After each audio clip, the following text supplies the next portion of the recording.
with the hope that you will all be well. Let's start today's lecture. In previous lecture, we studied the various types of beams, loadings and support conditions for typical structures such as cantilever and simple beams. However, in this part of lecture, we will study the shear forces and bending moments in such kind of structures or beams. We will also discuss the sign conventions for shear forces and bending moments. However, at the end of this lecture, we will try to solve a problem related to the topic. So let's start. Shear forces and bending moments. When a beam is loaded by forces or couples, stresses and strains are created throughout the interior of the bar. To determine these stresses and strains, we first must find the internal forces and internal couples that act on cross sections of the beam.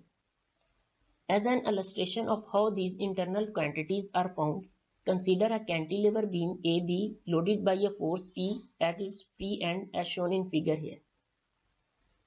We cut through the beam at a cross section MN located at distance x from the free end and isolate the left hand part of the beam as a free body. The free body is held in equilibrium by the force P and by the stresses that act over the cut cross section. These stresses represent the action of the right hand part of the beam on the left hand part. At this stage of our discussion, we do not know the distribution of the stresses acting over the cross section. All we know is that the resultant of these stresses must be such as to maintain equilibrium of the free body. From statics, we know that the resultant of the stresses acting on the cross section can be reduced to a shear force V and a bending moment M as shown in the figure here. Because the load P is transverse to the axis of the beam, no axial force exists at the cross section. Both the shear and bending moments act in the plane of the beam. That is, the vector for the shear force lies in the plane of the figure and the vector for the bending moment is perpendicular to the plane of the figure. Since the shear forces and bending moments, like axial forces in bars and internal torques in shafts, are the resultants of stresses distributed over the cross section. Therefore, these quantities are known collectively as stress resultants. The stress resultants in statically determinate beams can be calculated from equations of equilibrium. In the case of the cantilever beam as shown in figure here, we use the free body diagram that shows in part B of this figure. Summing forces in the vertical direction and also taking moments about the cut sections, we can get the two expressions. By summing forces in vertical direction, we get the following expression: P minus V is equal to 0, or we can also write this equation as V is equal to P. The expression by taking moments about the cut section can be expressed as M minus Px is equal to 0. Here the force P tends to rotate the beam in clockwise direction. So here is the negative sign. We can also express this equation as M is equal to Px, where x is the distance from the free end of the beam to the cross section where V and M are being determined. Thus, though the use of the free body diagram and two equations of equilibrium, we can easily calculate the shear force and bending moment without any difficulty. So after briefly discussing the shear forces and bending moments with the help of a simple illustration of cantilever beam, now we will discuss the sign conventions for shear forces and bending moments. Let us now consider the sign conventions for shear forces and bending moments. It is customary to assume that the shear forces and bending moments are positive when they act in the directions as shown in figure here. Note that the shear force tends to rotate the material clockwise and bending moment tends to compress the upper part of the beam and elongate the lower part. Also, in this instance, the shear force acts downward and bending moment acts clockwise. The action of these same stress resultants against the right hand part of the beam is shown in figure. The directions of both quantities are now reversed. The shear force acts upward and the bending moment acts clockwise. However, the shear force still tends to rotate the material clockwise, and the bending moment still tends to compress the upper part of the beam and elongate the lower part. Therefore, we must recognize that the algebraic sign of a stress resultant is determined by how it deforms the material on which it acts, rather than by its directions in space. In the case of a beam, a positive shear force acts clockwise against the material and a negative shear force acts counterclockwise against the material. Also, a positive bending moment compresses the upper part of the beam and a negative bending moment compresses the lower part. However, to make these conventions clear, both positive and negative shear forces and bending moments are shown in figure with better illustration. The forces and bending moments are shown acting on an element of a beam cut out between two cross sections that are a small distance apart. The deformations of an element caused by both positive and negative shear forces and bending moments are sketched in the figure here. We see that a positive shear force tends to deform the element by causing the right hand face to move downward with respect to the left hand face. And as already mentioned, a positive bending moment compresses the upper part of a beam and elongates the lower part. Sign conventions for stress resultants are called deformation sign conventions because they are based upon how the material is deformed. For instance, we previously used the deformation sign convention in dealing with axial forces in a bar. We stated that an axial force producing elongation or tension in a bar is positive and an axial force producing shortening or compression is negative. Thus, the sign convention of an axial force depends upon how it deforms the material, not upon its direction in space.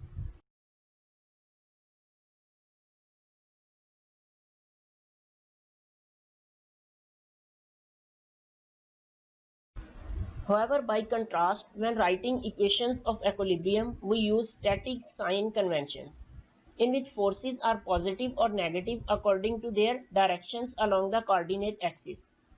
For instance, we are summing forces in the y direction.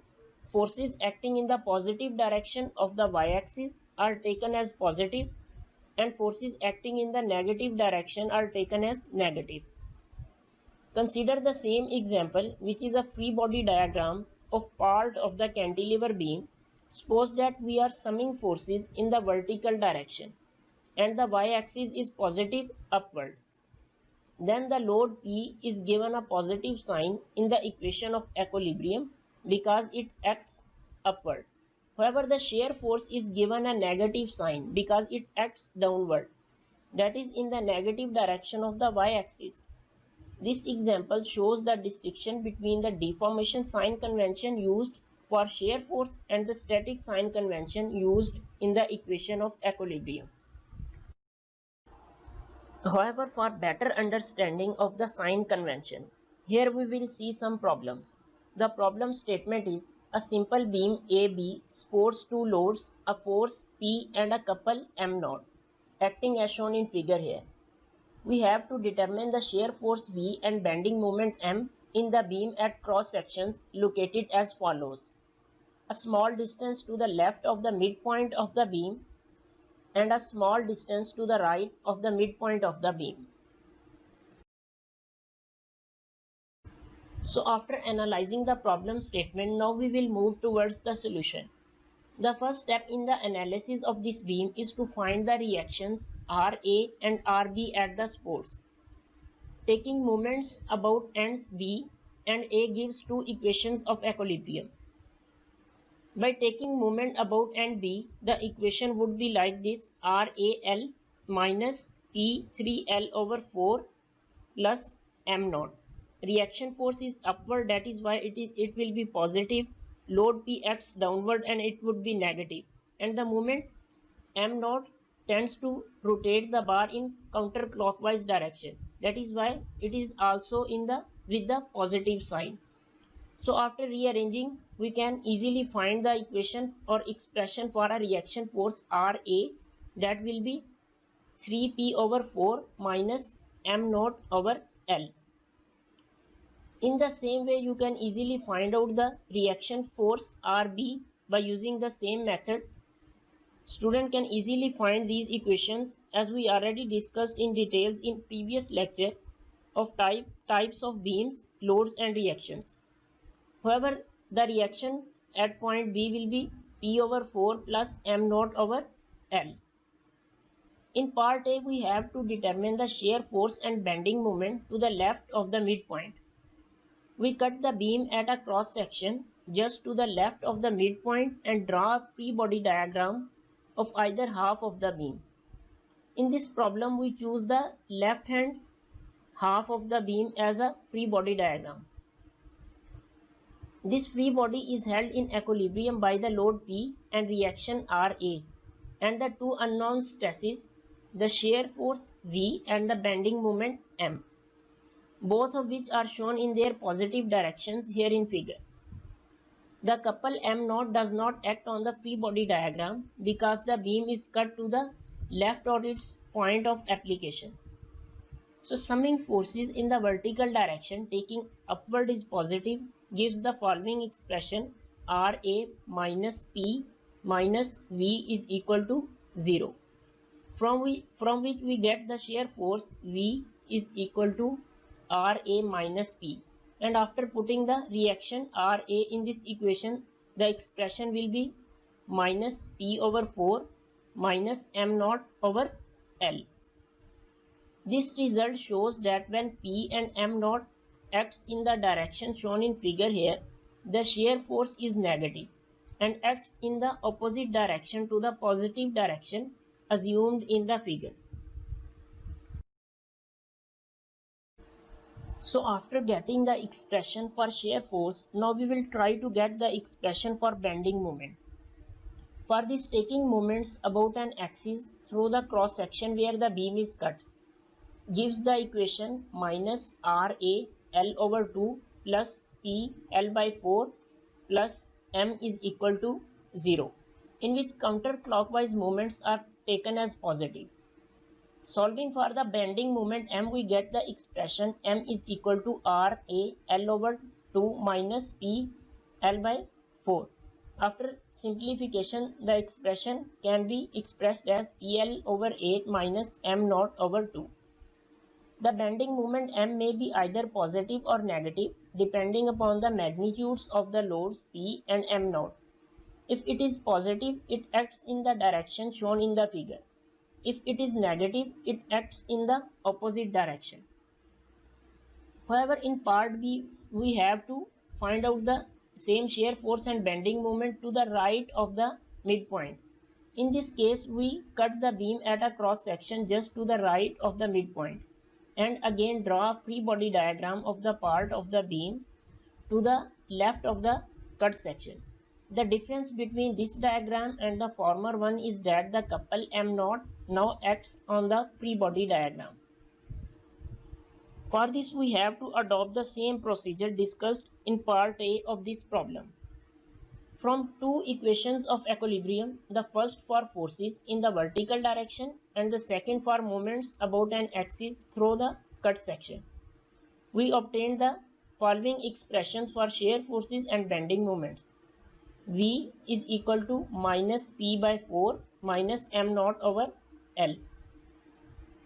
And for bending moment, the expression can be expressed as m is equal to PL over 8 plus m naught over 2.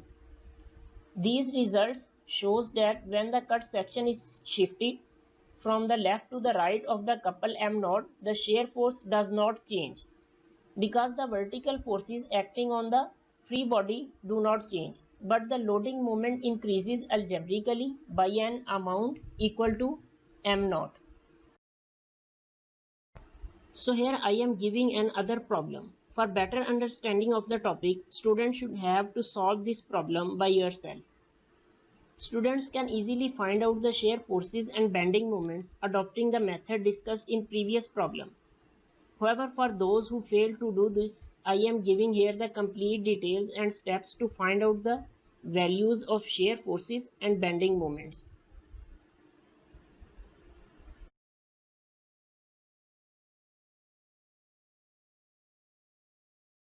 Thank you for your attention.